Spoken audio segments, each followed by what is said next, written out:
A senior leader at the Dean's Ave Mosque who lost his wife in the terror attack says he has forgiven the shooter. It's an extraordinary gesture to the man who killed so many of his friends. Thomas Mead is outside Hagley College where families are gathering. And Thomas, this is a gesture the man says his wife would have wanted.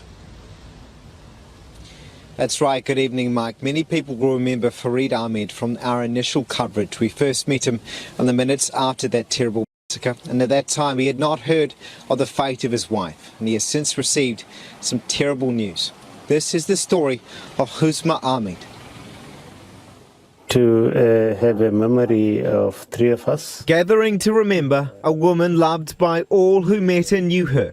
Huzma Ahmed ran classes for children at the mosque while her husband gave sermons. She was probably more open than me. She could reach anyone. She was magnetic. On Friday, their peaceful life came shattering down as a shooter tore through the mosque without served for 20 years. What she did when the show started, she organized the ladies and children to go out. She was leading them. The couple in separate rooms. I thought I was not going to come out, and I was prepared.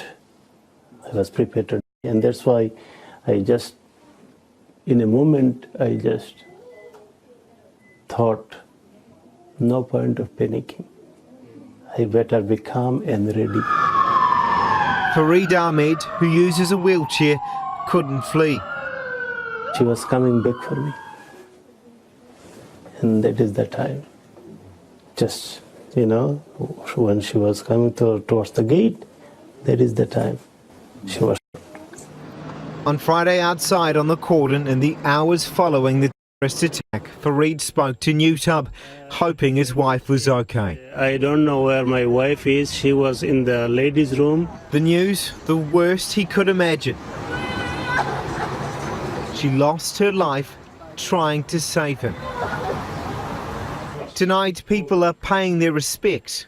Those who knew her loved her, remembering a woman renowned for kindness of her own. Our daughter lived here with him for a year, and she was always sharing.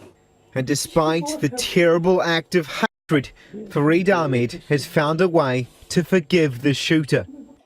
I love him, to be honest.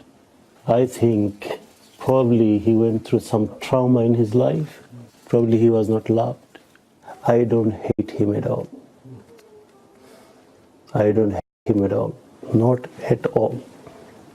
Forgiveness, Farid says, is what his wife Huzma would have wanted. She's brave, and she gave her life saving others. Huzma Ahmed, kind to the very end. Now, Mike, ever since this terrible tragedy, he has been an enormous support to the people in his community. Despite breaking the most terrible, awful news to his own 15-year-old daughter, he has spent the afternoon having that conversation again and again at the Hagley College here behind me on behalf of those who feel they do not have the strength to tell their family and friends what has taken place. Some last words that he wanted all of us to think about. That if someone does bad to you, make sure you do good to them.